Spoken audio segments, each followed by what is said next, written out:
autour de l'intrication quantique et une foule d'idées d'avoir le jour. Utilisation d'états intriqués pour les communications, cryptographie quantique, calcul et ordinateur quantique. Les pistes de recherche se multiplient.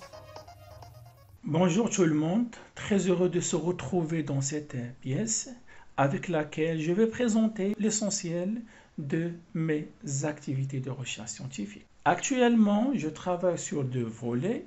Premièrement, je travaille sur l'aspect magnétique de quelques modèles de spin, cas de modélisation classique. Deuxièmement, je travaille sur l'aspect électronique, magnétique et même quantique de modèles de Hubert étendus, application à l'informatique quantique. Commençons tout d'abord avec la modélisation classique. En principe, dans les deux dernières décennies, le refroidissement magnétique représente un élément promoteur pour produire un refroidissement écologique. Refroidissement écologique, son dégagement des gaz polluants est même énergétiquement efficace avec un rendement équivalent au double de celui des machines classiques à base de compression des tonnes de gaz. Sachant que ce refroidissement magnétique est basé sur l'effet magnétocalorique. Dans ce cas, je vous rappelle que l'effet magnétocalorique est une propriété intrinsèque de matériaux magnétiques qui nous donne la possibilité de faire le refroidir juste après une transition de phase aimantation-désaimantation. C'est l'effet d'un champ magnétique extérieur au voisinage de sa température critique, dite température de Curie. Ainsi, dans une machine de refroidissement magnétique, on trouve des cycles thermiques à base de aimantation-désaimantation. Ainsi, la question qui se pose, pour quelles conditions expérimentales on peut produire des matériaux magnétiques qui ont des températures de Curie comparables à la température ambiante.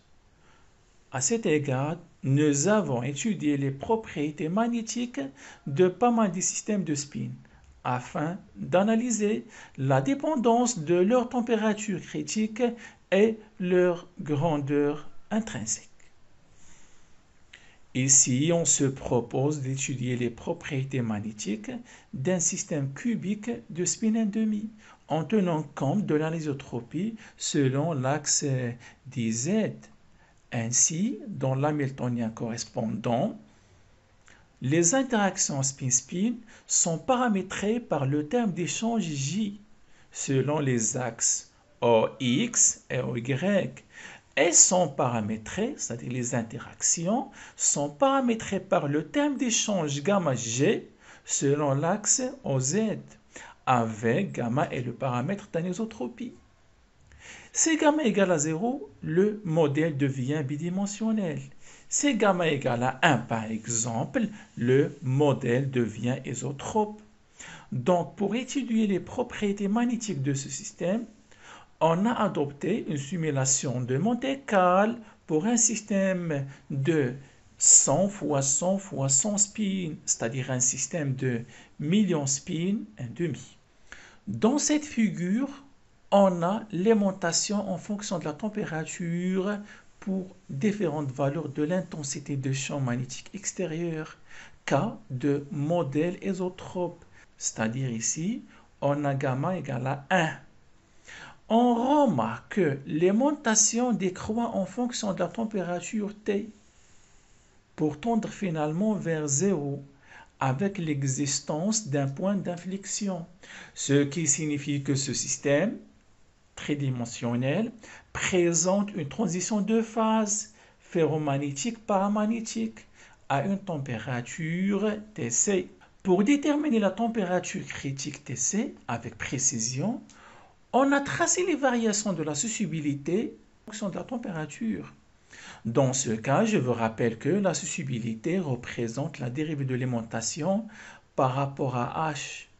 Remarquons que la température Tc croît avec le champ magnétique, notamment dans le cas de l'absence d'un champ magnétique H, c'est-à-dire H égale à 0, on remarque que Tc est d'ordre de 4,5 J. De plus, le diagramme des phases suivant montre que la température critique Tc a une dépendance linéaire avec H dans le régime de faible champ magnétique, notamment K de H inférieur à J. Ici, on a les variations de l'aimantation en fonction de H dans le cas de phase ferromagnétique, c'est-à-dire au-dessous de la température critique, et dans le cas de phase paramagnétique. Remarquons que dans la phase ferromagnétique, l'aimantation prend exactement deux valeurs, soit -1, soit +1, avec un échelon croissant au voisinage d'une valeur, et bien sûr ce qui est très frappant est que cette valeur de H est négative. Passons maintenant au cas de modèle anisotrope, c'est-à-dire K de gamma est différent de 1. Dans ces deux figures, on a les variations de l'aimantation et la susceptibilité en fonction de la température pour différentes valeurs du paramètre d'anisotropie gamma. Remarquons que ce modèle présente aussi une transition de phase ferromagnétique-paramagnétique. Dans ce cas, on note que la température critique de cette transition croît avec gamma. Ainsi, il est fort probable d'avoir des matériaux qui ont des températures de Curie très proches à la température ambiante si les corrélations selon l'axe OZ sont faibles. Effectivement, la température critique prend sa valeur la plus basse pour des faibles valeurs de H et de gamma. Passons maintenant à une version de modèle d'Ising plus étendue. C'est le modèle d'Ising à spin mélangé, notamment cas de spin 1, 3 sur 2 dans un réseau cubique. Sachant que la présence simultanée de trois termes d'échange peut générer des diagrammes de phase très riches. L'Hamiltonien correspondant est paramétré par trois termes d'échange, G1, G2, G3 et deux champs cristallins ds et d sigma. Alors, avant d'étudier les propriétés locales de ce modèle en fonction de la température, il est intéressant de tracer le diagramme de phase dans le plan G2, G3 à température nulle. Remarquons qu'on a des phases ferromagnétiques exactement pour G3 positif. De la même façon, dans le plan ds d sigma, on remarque qu'on a des phases ferromagnétiques pour d sigma positif. Bref, on a plus de chances d'avoir une transition ferromagnétique-paramagnétique si G3 et D sigma sont positifs. Les courbes de la susceptibilité ici montrent effectivement l'existence d'une transition de phase ferromagnétique-paramagnétique à une température critique Tc.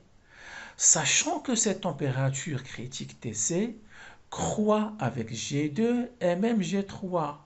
Mais ce qui est très frappant est que cette température critique est largement plus grande que la température ambiante.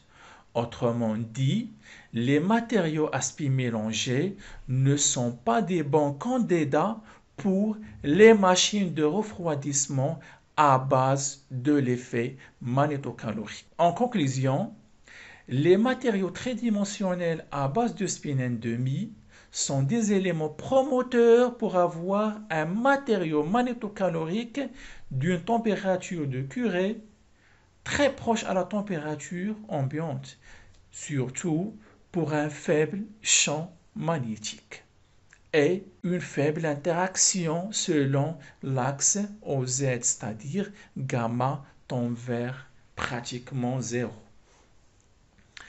Passons maintenant à la modélisation quantique, application à l'informatique quantique. Premièrement, je souligne que l'informatique quantique représente actuellement un engouement mondial, sachant qu'un algorithme quantique peut produire en 2 secondes un calcul qui nécessiterait environ 10 000 ans sur un superordinateur classique.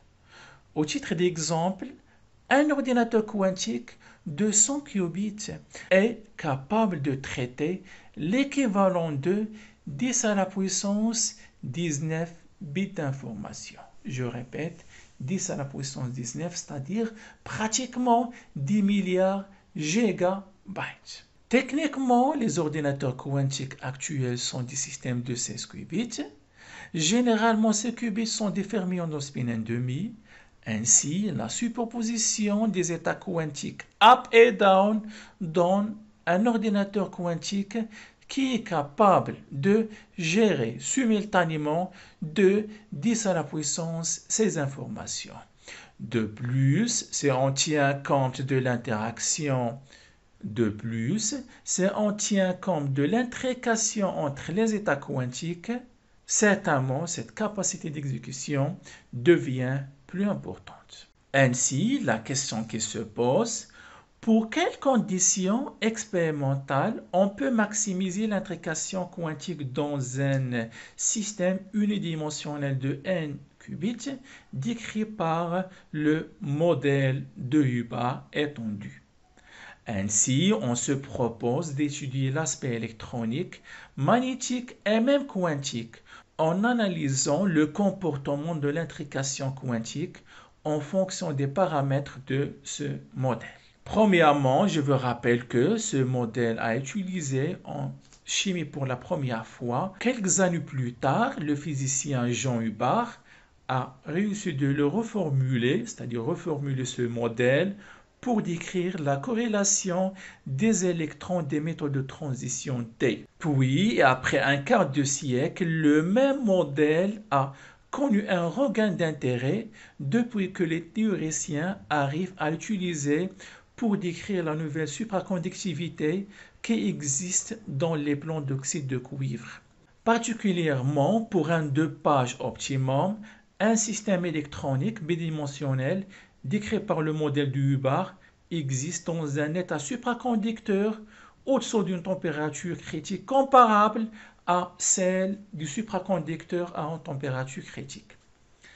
Actuellement, le modèle de Hubbard est sollicité par la description de quelques phénomènes quantiques qui représentent une source d'innovation technologique dans le monde de l'informatique quantique. En principe, le modèle de Hubbard dicte le comportement ondulatoire et corpusculaire des électrons. En d'autres mots, le modèle de Hubbard présente une compétition entre la cinétique des électrons et l'interaction électron-électron. En seconde quantification, cette cinétique se traduit par l'annihilation d'un électron de spin sigma au J, puis la création du même électron. De plus, si on a deux électrons au même site, il existe une interaction colombienne de courte portée, dite interaction on-site. Notons que les solutions exactes montrent que ce modèle de Hubbard unidimensionnel ne présente aucune transition de phase conducteur isolant. Sachant que la physique des quasi-particules est dominante dans le modèle de Hubbard, car une partie très importante des états excités sont indépendants de U. Par contre, l'extension du modèle de Hubbard bidimensionnel peut générer des propriétés électroniques et magnétiques très frappantes, avec la possibilité de décrire des propriétés locales, à savoir les supraconducteurs à base d'oxyde de cuivre et même le graphène. Donc, pour avoir des diagrammes de phase plus riches, on peut tenir compte des interactions à longue portée d'énergie V et J, qui décroît en fonction de la distance interatomique. De cette façon, notre version de modèle de Hubbard étendu est paramétrée par les deux énergies U et V. On trace les variations de l'énergie d'état fondamental en fonction de V pour deux cas.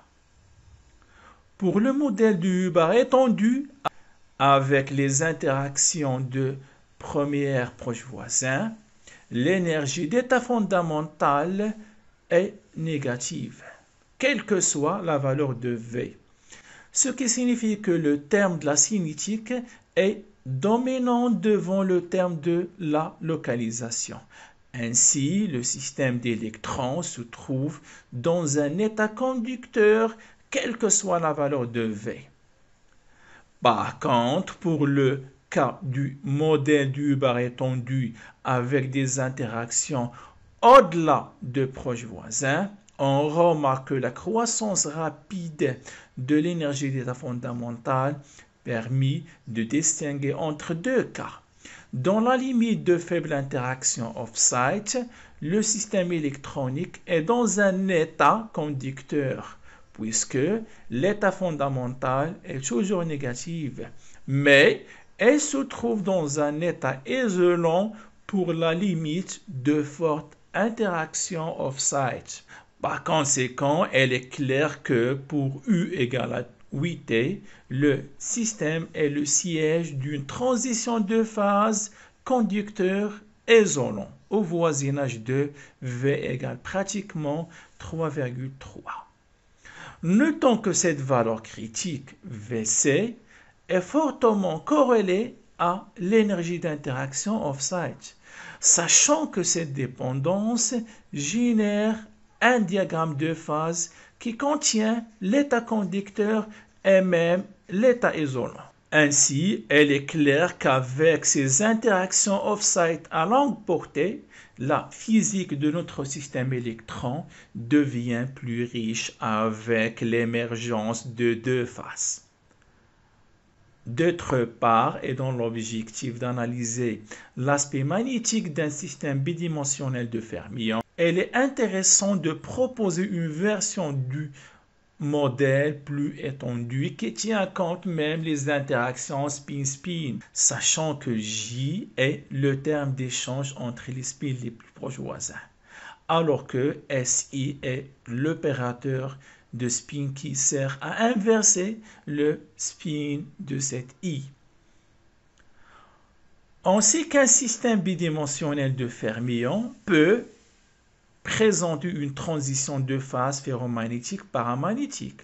Dans ce travail, on s'intéresse uniquement à la phase ferromagnétique pour étudier les propriétés locales magnétiques de notre modèle. Dans ce cas, les doubles occupations ne sont pas possibles, ainsi les paramètres du modèle sont T, V et seulement J. Dans cette figure, on a tracé les variations de l'énergie d'état fondamental en fonction de V pour quelques valeurs de J. Les courbes obtenues montrent que l'énergie d'état fondamental croît avec V et même J. Mais elle devient indépendante de J pour des grandes valeurs de V. Dans ce cas, le terme d'échange spin-spin n'a aucun effet sur la distribution et même sur la dynamique de notre système d'électrons. Ainsi, le régime de forte interaction off-site se caractérise par une dominance de la densité d'état de charge. Maintenant, pour étudier le comportement magnétique de notre système, on peut définir le gap spin par la différence suivante. Les résultats obtenus montrent que ce gap spin décroît avec V, mais il décroît avec J. Notamment dans le régime de faible interaction off-site, le gap spin croît avec l'énergie d'échange J. Ainsi, l'interaction spin-spin induit à des fluctuations magnétiques importantes. Mais ces fluctuations magnétiques deviennent moins importantes dans la limite de forte interaction off-site, puisque ce gap spin devient quasi indépendant de J dans cette limite. Ce qui signifie que le passage d'une limite à autre donne la possibilité d'avoir une transition de phase entre la densité d'onde spin et la densité d'onde charge. En bref, la compétition entre les paramètres de modèle du bar étendu génère des diagrammes de phase avec l'émergence de transitions de phase, à savoir transition de phase conducteur isolant et séparation de densité d'état de charge et de spin. Donc, après l'aspect électronique et magnétique du modèle du bar, on passe à son aspect quantique en analysant le comportement de l'intrication quantique. Alors, l'intrication quantique est un phénomène fondamental de la mécanique mis en évidence par Einstein dans les années 30. Selon ce phénomène, quelle que soit la distance qui sépare deux systèmes quantiques, toute mesure sur l'un des systèmes affecte sur l'autre. Autrement dit, les propriétés locales d'un système sont corrélées avec celles de l'autre. Par exemple, on prend un système de deux électrons de spin total nul. On suppose que la première mesure affirme que l'électron de site 1 a un spin up et l'électron de site 2 a un spin down. Mais en mécanique quantique, rien n'est sûr. Ainsi, une deuxième mesure peut déclarer que l'électron de site 1 a un spin down, ce qui signifie que cette mesure affecte sur l'autre et l'électron de spin 2 pour devenir avec un spin up, puisqu'il s'agit d'un état accessible de spin total nul. On mesure l'intrication quantique dans un système de 1 qubit via l'entropie de Van Neumann. Pour un état roux, on peut définir l'entropie par la relation suivante, sachant que lorsque cet état roux s'écrit en fonction de ses vecteurs propres, l'intrication quantique prend l'expression suivante. Bien sûr, on a trouvé que le modèle du bar étendu présente une séparation entre densité d'état de charge et celle de spin. Ainsi, dans la phase de charge, l'intrication quantique est donnée par l'expression suivante, avec W, U+, U-, MMZ sont des valeurs moyennes données par les équations suivantes, où ρj est la densité d'état local. Premièrement, on remarque que l'intrication quantique présente un maximum à U égale à 0, ce qui signifie que le modèle du bar décrit une transition de phase conducteur isolant à ce point. Dans ce cas, l'état fondamental est métallique pour le modèle du bar attractif U négatif. D'autre part, les courbes montrent que notre formalisme adopté commence à converger à partir de n égale à 12. Ainsi, dans le reste de ce travail, on s'intéresse au comportement de l'intrication quantique d'un système quantique de 12 qubits. Dans cette figure, on a tracé les variations de l'intrication quantique du modèle du bar étendu, c'est-à-dire V différent de 0, en fonction de l'énergie on-site, U pour n égale à 12.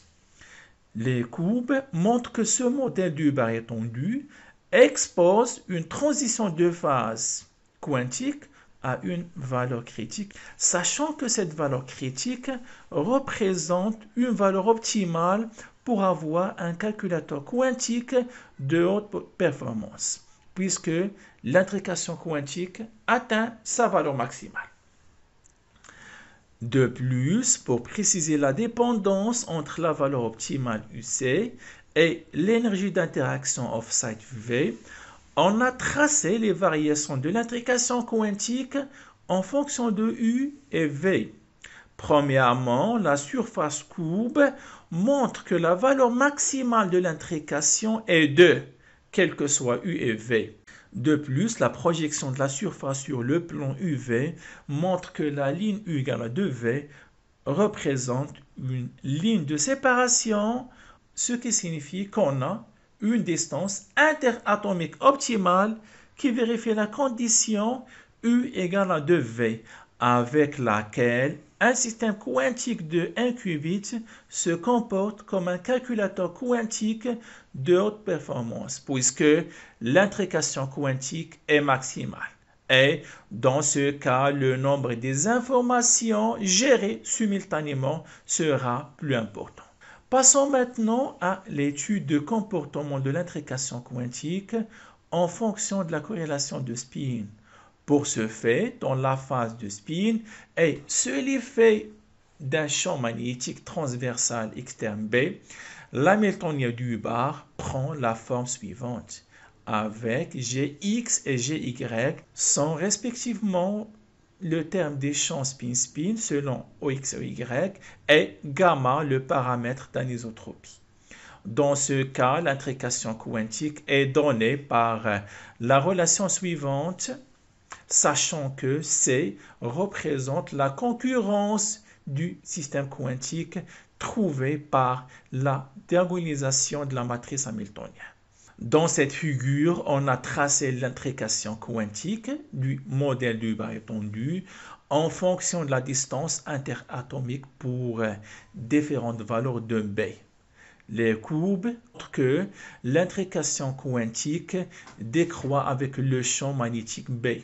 De plus, pour une distance interatomique optimale, l'intrication quantique prend sa valeur maximale, 1 bien sûr, qui représente l'intrication de spin. Dans cette figure, on a tracé l'intrication quantique du modèle du bar étendu en fonction de la distance interatomique pour différentes valeurs de paramètres d'anisotropie gamma. Les courbes montrent effectivement que R égale à 1,25 à 0 représente la distance optimale pour maximiser l'intrication quantique, sachant que l'intrication quantique atteint sa valeur maximale pour gamma égale à 1, c'est-à-dire l'intrication quantique est importante pour une interaction spin-spin uniaxiale suivant l'axe OZ. L'analyse du comportement de l'intrication quantique d'un système de 1 qubit permet de préciser les conditions de maximisation de l'intrication quantique. Ainsi, il est intéressant de tester la possibilité de la réalisation pratique de ces conditions à travers, pourquoi pas, même des collaborations avec des équipes de recherche qui s'intéressent à la côté pratique de notre étude.